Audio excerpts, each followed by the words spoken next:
Gwen Sanders yanked at the glass door with both hands, her gym bag slipping off her shoulder as she wrestled the weight of it, gritting her teeth. "Why does every downtown building think they're a fortress?" she muttered. "Need a hand?" The low voice came from behind her, smooth and warm like espresso. Before she could respond, the heavy door was suddenly swinging open with ease, held by a tall man in a charcoal coat and a navy scarf. His eyes were striking gray-blue, sharp, and focused all on her. Gwen blinked. "Thanks, that thing tried to take my shoulder off." He smiled, not a rehearsed smile, but the kind that crept in slowly like he wasn't expecting to be amused. "You all right?" "Yeah, just late, and mildly defeated by architecture," he chuckled. "I'm Parker Dempsey." "Gwen," she said, shifting her bag and stepping inside. "Thanks for the rescue, Parker." He didn't follow her in, just stood there in his tailored coat, holding the door like he had nowhere else to be. "You work here?" Gwen pointed toward the elevators. "9th floor." "I'm a fitness coach. We just opened the studio." "Then I guess I'll have to stop by." She smiled politely, already backing away. "Only if you're into burpees and pain." He held her gaze a little too long. "I might be." The elevator doors closed before she could figure out if he was serious. By the time Gwen made it to the studio, she was 5 minutes late and still replaying the way he'd looked at her, curious, like she was a puzzle he didn't mind taking time to figure out. It was dumb. He was probably some bored executive with time to kill. Still, something about him had left a mark, quiet but clear. "Gwen," her best friend and business partner Leela called from the front desk. "Everything okay?" "Yeah." Gwen tossed her bag down. "A guy held the door open for me." Leela raised a brow.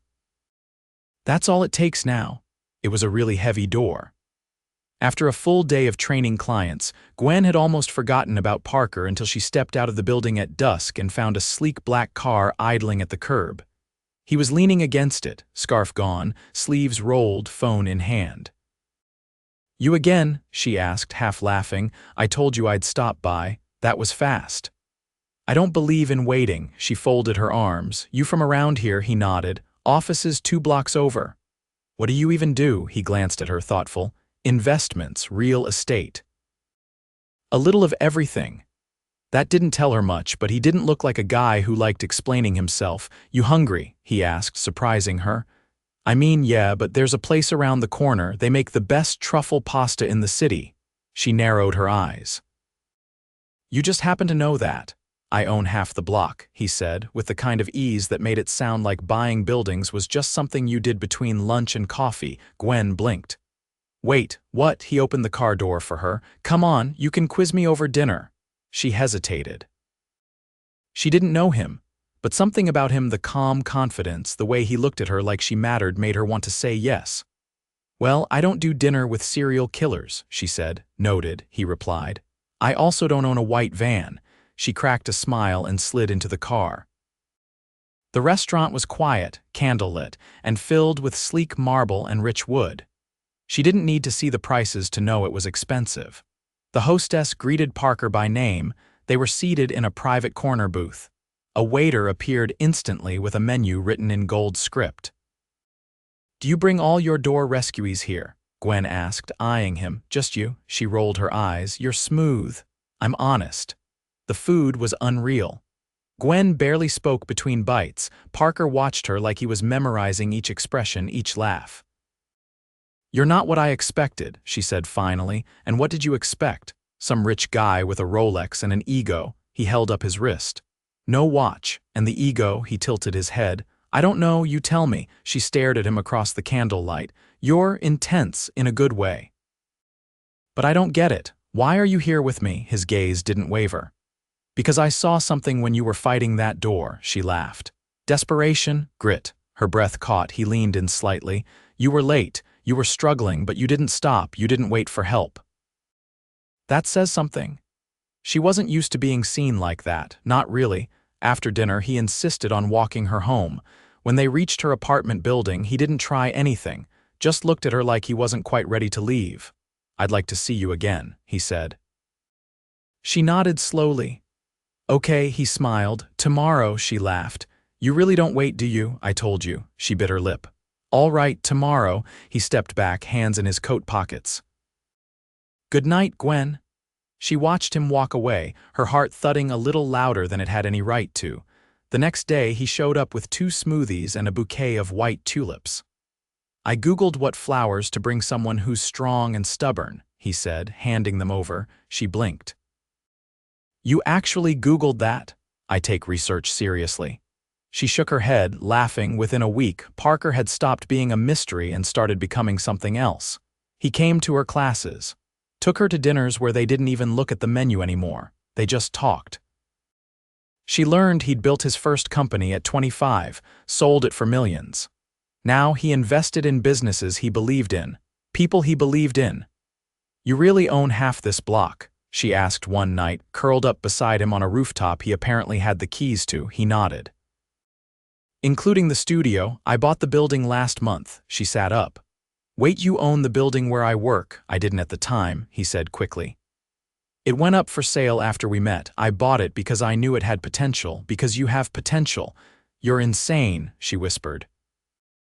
He looked at her, serious. I'm all in, Gwen.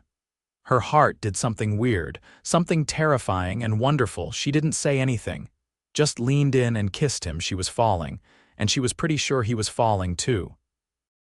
Gwen twisted the key in the studio's back entrance, pushing through just as the first signs of sunrise slipped over the skyline beyond the windows. The faint hum of city life below hadn't yet reached its full pitch. The studio smelled like eucalyptus oil and lemon cleaner, comforting. Familiar, but something about today made her pulse beat differently. She dropped her bag and turned the lights on, one by one. The mirrors reflected her back to herself, ponytail crooked from the hurried braid, hoodie still damp from the morning mist. But there was something else in her reflection, an energy she hadn't carried in a long time. Parker had texted last night that he'd meet her after her early class. She hadn't expected him to remember the time, let alone show up. But when she unlocked the front doors at 6 sharp, there he was, leaning against the reception desk with 2 black coffee cups in hand. You're punctual, she said, taking one. I don't know how you function before sunrise. You get used to it, she said, sipping gratefully. Eventually, he scanned the room. You built this, with Leela. We started planning it during lockdown. You were training clients then, on video. In basements, kitchens, balconies, wherever they had space. It didn't pay much, but it kept us afloat. Parker nodded slowly. That's real hustle. Most people wouldn't have pushed through, Gwen shrugged. We didn't have a choice. You did, he said. You just didn't take the easy one. Her chest tightened. She wasn't used to someone noticing the choices she didn't talk about. He reached into his coat and pulled out a slender folder. I've been thinking about something. She raised an eyebrow. That sounds ominous. He opened the folder and slid it toward her. I want to invest in the studio. She stared at the papers. You're serious? Dead serious. I ran the numbers. You're profitable but tight. You're not charging what you should. You're doing everything yourself, you and Leela. That's not sustainable. We don't want to sell. I don't want to buy it. I want a partner, give you enough capital to expand, new equipment, a second location, maybe even a wellness cafe attached. Her mind raced. Why? Because I believe in you. And because I know a good investment when I see one. She hesitated. I'd have to talk to Leela. Of course. Gwen crossed her arms. And you wouldn't try to take control. I don't do power plays. I do partnerships. She studied him. There were no cracks in his confidence, but she sensed something else underneath. A quiet urgency like this wasn't just about numbers for him. Let me talk to her, she said. He nodded. Take your time. The day blurred with classes, meetings, and a call with Leela that ended in a cautious maybe. By the time Gwen stepped into the cold evening air, Parker was already waiting in front of the studio again, this time without a coat, sleeves rolled high enough to show a thin scar along his forearm. What happened there? She asked, nodding at it. Climbing accident. Switzerland, you climb? I used to, before everything got too monitored. She tilted her head. What do you mean? He looked away for a second, jaw tightening. When your name ends up in the business pages, people stop seeing you as a person. You become a headline. Everything you do becomes proof of something. She didn't speak, just waited. I liked being unknown, he said. Before the money, you miss that? Every damn day. Gwen stepped closer. Then why keep chasing more? He looked at her then, really looked. Because I didn't know what else to chase, until now. The words hung heavy between them. She could hear her heartbeat in her ears. He stepped back slightly. Sorry, that was too much. No, she said, voice low. It wasn't. They walked without speaking for a few blocks, the city's lights flickering alive around them. When they reached an intersection, he stopped. You hungry? She nodded. Always. He led her into an alley Gwen would never have entered alone, but at the end of it was an unmarked door. A man in a gray apron opened it without a word and nodded them inside. The room beyond was warm, with exposed brick walls and candles flickering on every table. There were only 5 tables total. No menus. No music. Just the quiet clatter of plates and the scent of roasted garlic and rosemary. This is incredible, Gwen whispered. It's not listed anywhere, no website, just word of mouth. How do you even get in? I helped them buy the building, Parker said. In exchange, they feed me when I show up. Gwen sat, still taking it all in. The chef brought out 2 plates without asking. Seared scallops with truffle risotto and a salad dressed with something citrusy and impossible to identify. She took 1 bite and closed her eyes. All right, you win. This is the best thing I've ever eaten. I told you. When they left, it was snowing lightly. The city looked like it had been sprinkled with powdered sugar. Gwen didn't want the night to end, but she didn't know how to say that. Parker must have read her hesitation. Come with me. Where? He didn't answer. Just reached for her hand and led her down another side street, then up a quiet staircase inside a brownstone. At the top was a rooftop garden, greenhouse walls, twinkle lights, and a fire pit glowing soft orange. Parker. She breathed. I come here when I need to think. The skyline stretched around them in every direction. I don't get it, she said quietly. You have all this, but you still show up to my studio, bring me smoothies, ask about my day. He stepped closer. Because you're the only thing in my life that doesn't feel bought. She looked up at him then, the snow catching in her lashes. I don't know what this is, she said, but it doesn't feel casual. It's not. He kissed her then slow, certain, like he wasn't testing the waters anymore. Gwen didn't pull away. She didn't want to. Gwen's fingers hovered over the contract again. The morning light spilled across her kitchen table, catching the gold embossed letterhead. Parker's proposal hadn't changed overnight, but something inside her had. She wasn't used to someone making space for her dreams, especially not someone who could buy an entire city block without blinking. Leela stirred her coffee across from her. You trust him? Gwen didn't answer right away. I trust what I've seen. That's not the same thing. He's given us nothing but respect, no pressure, no games. Leela leaned back. And if he changes the rules halfway through, then we walk, but I don't think he will. Leela tapped the edge of the folder. This could change everything. Second studio, payroll coverage. Your hours cut in half.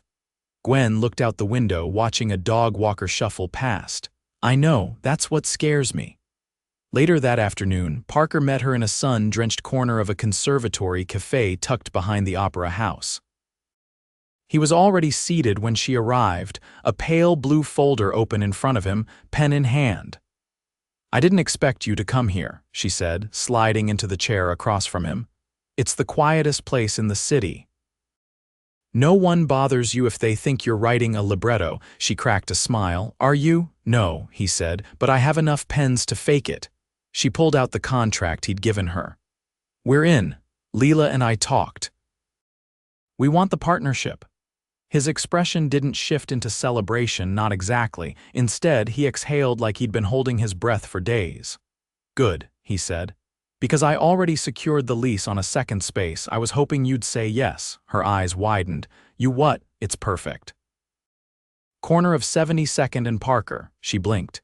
You named a street after yourself? No, he said, deadpan. Just a coincidence.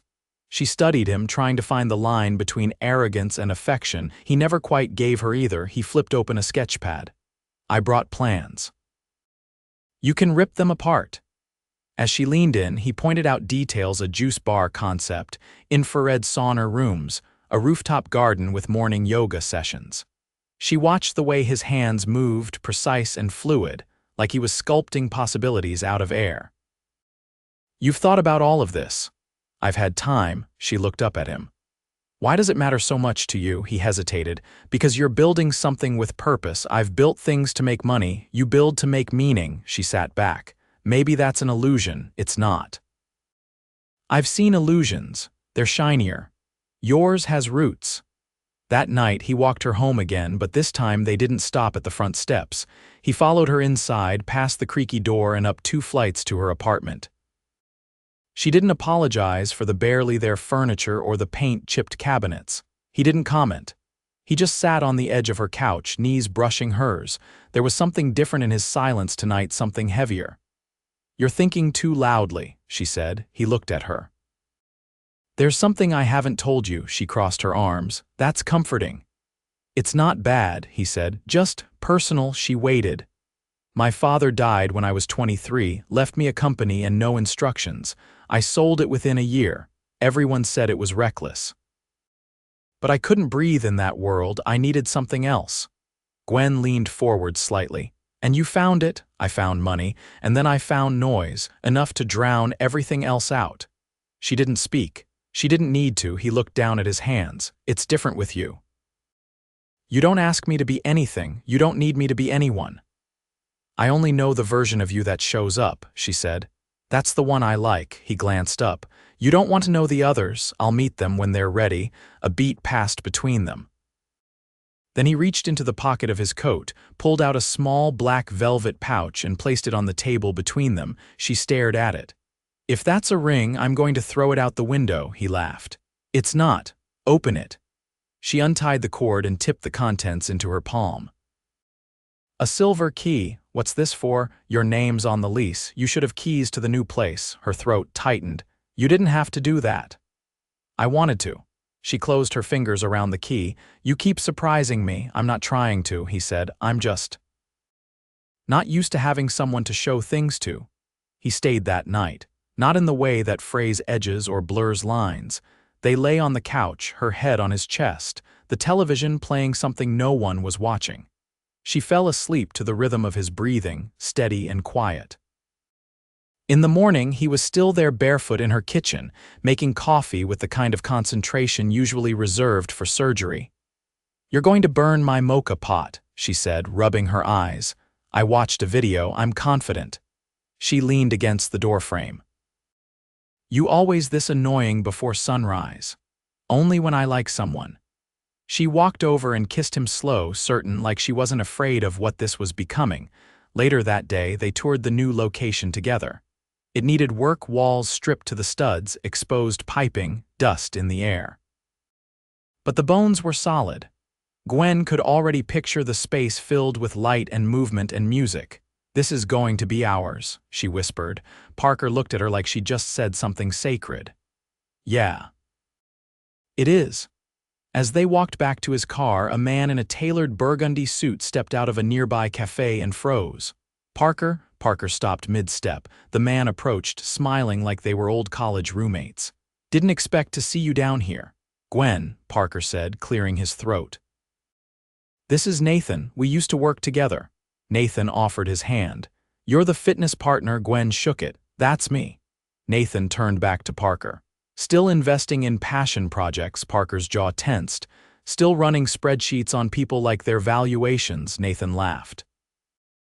"Some things never change." Parker didn't respond. When Nathan walked away, Gwen looked over. "You okay?" he exhaled. "That guy used to be my CFO until he tried to sell one of my companies behind my back." "Why didn't you say that?" Didn't want to ruin the day. She reached for his hand. "You didn't." He gave her a look that wasn't quite a smile, but it was close. Everything was moving forward, faster than she'd planned. But for the first time in a long time, Gwen wasn't afraid of what came next. The soft hum of the new studio space was interrupted only by the slow swirl of sawdust dancing through beams of morning light.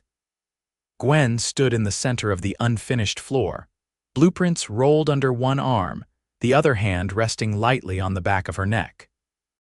Paint samples fanned across a folding table beside her, and the scent of fresh wood lacquer clung to the air. Parker entered quietly behind her, his jacket dusted with chalk from the site visit next door. He didn't speak at first, only reached into his coat and held out a folded paper. She took it without a word and unrolled it, an updated floor plan with her handwritten notes incorporated exactly as she'd sketched them. A subtle corner lounge for members to rest, a private consultation area, and a long skylight above the mat room to catch the first light of day. "You had it drawn already?" she asked, eyes scanning the detailed lines. "I stayed up going through every note you made. You were right about the flow, the space needed to breathe." She ran her fingers along the edge of the paper, emotion catching her off guard. "I've never had anyone listen like that." "I listen when it matters," he said softly. She looked up at him, something shifting behind her ribs. "I'm scared," she admitted, the words barely above a whisper. He stepped closer but didn't touch her. "Of what?" "That this is too good. That you're going to wake up one morning and decide I don't belong in your world." His expression didn't falter. "You don't belong in it," he said, her chest tightened. "You're reshaping it." She blinked, caught off guard. "You think I've had real connection before now?" he asked, voice low. "I've had deals, contracts, polished dinners where no one says what they mean, but when you talk, everything cuts through." She glanced away, throat tight. "I don't want to lose this," he continued. "So if you're scared, fine, we'll be scared together."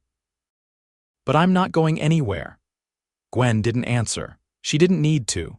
She stepped into him instead, resting her forehead lightly against his chest. His arms came around her, anchoring her in a way that felt startlingly permanent. 2 weeks later, the new studio opened quietly, without press or fanfare. Gwen insisted on it. She wanted the first week to be for the community, not the cameras. Former clients from the old studio poured in, wide-eyed at the vaulted ceilings and sun-drenched rooms. Leela moved between stations like a general with a clipboard, directing staff and fixing placement errors before anyone else noticed. At the front desk, a mother with a toddler in her arms smiled at Gwen with tears in her eyes. "I've never felt like I was allowed in places like this," the woman said. "You are," Gwen replied without hesitation. "Always." Later, Gwen found Parker alone in the juice lounge, sitting on a stool with a smoothie in one hand, wearing jeans and a dark button-down with the sleeves rolled. He looked up as she approached. "I think it's working," he said. She sat across from him. "I think it's more than that." He reached into his bag and pulled out a folded sheet of paper. "Another blueprint," she teased. "No," he said, "something else." She unfolded it and blinked. It was a photo, a candid shot of her, taken through the studio's glass wall, laughing with a group of clients mid-stretch. The caption underneath, handwritten in black ink, read, "The woman who built more than a business." Her throat tightened. "Where did you even get this?" "I asked the photographer to come the first day. I wanted to capture the moment you became something more than you realized." Her voice wavered.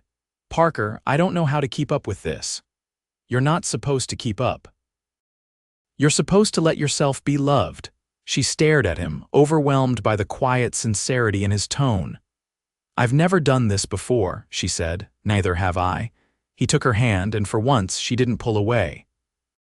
That weekend, he took her to a gala not because he wanted to show her off, but because she asked to see his world too. The ballroom shimmered in gold and ivory, and strings played softly under the hum of conversation. Gwen wore a simple black dress with her hair pinned low, and Parker never let go of her hand. People stared, of course. Some with curiosity, some with confusion. A few with poorly hidden judgment, but Parker didn't flinch. He introduced her to venture capitalists, CEOs, and board members like she was the only person in the room who mattered. At one point, an older woman approached them, her diamond earrings catching the light. "You must be Gwen," she said, her voice clipped but polite. "I've heard a great deal about you." Gwen met her gaze. "I hope some of it was accurate." The woman blinked and then unexpectedly laughed. "He's never brought anyone to this event before." Parker raised an eyebrow. "You've been keeping track, always," she said and walked away. Afterward, Gwen turned to him. "You've really never brought anyone," he shook his head. "I didn't have anyone I wanted to bring." Back in the car, as the city lights passed in quiet rhythm, Gwen leaned her head on his shoulder. "I used to think people like you lived on another planet," she said. He glanced at her. "And now I think maybe planets can collide," he laughed softly. "You make impact sound poetic." She looked up at him. "You made it safe." He kissed her forehead gently. "You made it real." The following week, a letter arrived at Gwen's apartment, not an email. Not a typed envelope. A handwritten note sealed in thick cream-colored paper. It was from the property board, the one that handled the old building where her first studio had been. They were offering to sell the space to her and Leela at a reduced price. The note explained that an anonymous benefactor had paid the remaining mortgage and lobbied for them to have first right of purchase. Gwen stared at the letter, heart thudding. She called Parker as she stood in the middle of her kitchen, barefoot and breathless. "What did you do?" she asked. "I didn't do anything," he said. "Parker, I made a call," he admitted. "But I didn't pay for anything you didn't earn, I just cleared the path." She closed her eyes, overwhelmed. "I wanted you to have the place where it all started," he said. "You deserve that chapter too," her voice broke. "Why are you like this?" "Because I fell in love with a woman who couldn't be stopped by a locked door, and I've been trying to keep up ever since." She laughed through tears, unable to speak for a few seconds. "Come over," she said. "I'm already outside." She ran to the window, and sure enough, he was standing there in the glow of the street lamp, holding 2 paper bags. "I brought dinner," he called. When she opened the door, he stepped inside, pulled her into his arms, and kissed her like he knew exactly where home was. 6 months later, they stood outside the renovated first studio, a brass plaque newly fixed beside the door. It read, "Sanders and Blake Wellness Studio established in Resilience." Expanded in love, Gwen leaned against him, the sun setting behind them. "You know," she said, "it all started because I couldn't open that stupid door." He smiled down at her. "I'll never stop being grateful for that door." She reached for his hand. "Neither will I." And as the lights inside the studio flicked on, one by one, Gwen knew without a doubt. She hadn't just opened a door that day. She'd opened her life to something bigger than she'd ever imagined, and this time she was ready to walk through. Gwen stood barefoot in the garden behind the new studio's rooftop cafe, the scent of thyme and lemon balm clinging to the warm spring breeze. She knelt to tie a loose string on one of the terracotta planters, her fingers dusty with soil. Around her, the herbs swayed gently, and the soft murmur of yoga music floated up from the class 2 floors below. Parker's voice reached her from the terrace. "They're asking for you downstairs." She looked over her shoulder and smiled. "Is it the new instructor again?" He stepped closer, resting a hand on the railing. "She's worried about the music volume, says the playlist is too emotionally charged, whatever that means." Gwen stood, brushing the dirt from her palms. "Tell her to embrace the drama." "It's Pilates, not a funeral." He laughed under his breath. "You're glowing today. I've been in the sun for hours. That's not a compliment, it's heatstroke." "No," he said, walking toward her. "It's something else. You're different lately." She paused. "Not bad different, not at all. More grounded. Like you're finally standing still long enough to enjoy what you've built." She looked out over the city. "It's strange. I thought if I ever got here to this point, I'd feel like I had to keep pushing. But this morning, I stood in the mat room and realized I didn't want to leave. I was exactly where I wanted to be." He tilted his head. "So what now?" She turned to him. "Now, I want to build something that lasts, not more businesses, something personal." He studied her face. "You're not just talking about the studio, are you?" "I'm not." He reached into his pocket and held out a small envelope. "Then I have something for you." She took it, brow furrowed, and opened it slowly. Inside was a folded letter and a set of photos. The letterhead read, "Board of Education grant approval." Her eyes flew to him. "You submitted the proposal. You told me once you wanted to offer wellness programs in public schools, classes for kids who have never set foot in a studio or had access to any of this. I found the right contact. You were already halfway there, I just helped push it across the line. She looked down at the paper again, heart pounding. They approved it. For 10 schools across the city, and they want your team to lead the pilot program, her voice caught. Parker, this is everything I dreamed of. It's already happening, Gwen. You made it happen. She stepped forward and wrapped her arms around him, holding him close. You always see the parts of me I forget. I never forget any part of you. They stayed like that for a long moment, the quiet wrapping around them like a second skin. Come with me, he said suddenly. She leaned back. Where? My family's vineyard, upstate. My mother's hosting a dinner this weekend. I haven't been back in years. You want me to meet your mother? I want you to see where I came from. She searched his face. That sounds serious. It is, she smiled slowly. Then I'm in. The vineyard stretched over rolling hills dotted with olive trees and winding stone paths. Parker's mother, Helena, was tall and elegant, her silver hair pinned neatly and her voice soft but commanding. She greeted Gwen with a handshake, then pulled her into a hug. I've been waiting to meet the woman who made him human again, she said without pretense. Gwen blinked. That's a lot to live up to. Helena waved a hand. You already have. Over dinner, Gwen learned about the childhood Parker never talked about, the quiet holidays, the pressure to perform. The silence after his father passed. Helena watched her son with a gentleness that softened everything in the room. Afterward, Parker led Gwen through the vineyard under a pale moon, twinkle lights strung between trees overhead. They stopped near a small wooden bench carved with initials so faded they were barely visible. I carved those with a pocket knife when I was 16, he said. It was the first time I built something that didn't ask anything back. She sat, running her fingers over the worn wood.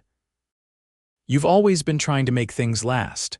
He knelt in front of her, reaching into his jacket and pulling out a thin velvet box. Her breath caught. Parker. He opened it. Inside was a ring unlike any she'd ever seen, simple, elegant, a thin band of platinum with a single oval sapphire set in the center.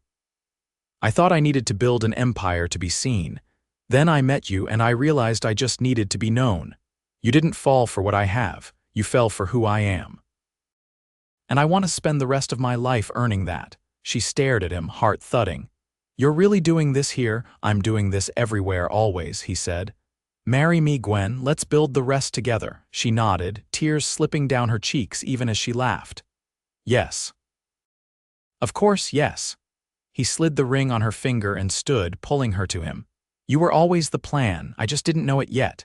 They kissed under the vineyard lights, the world narrowing to just the two of them. Months later, the wedding was held in the rooftop garden of the original studio. The ceremony was small. Intimate 20 guests, wildflowers in mason jars, and strings of fairy lights overhead.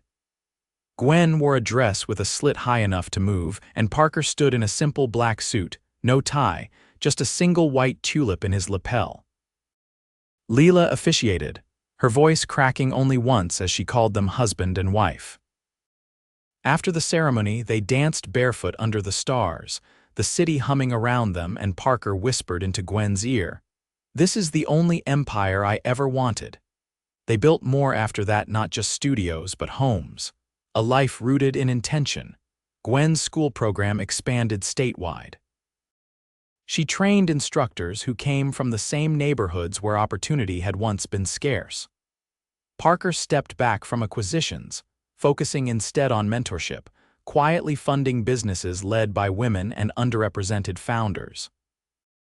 They traveled when they could: Greece, Morocco, Argentina, but always returned to their home in the city, where their story had begun with a stubborn door and a man who didn't wait.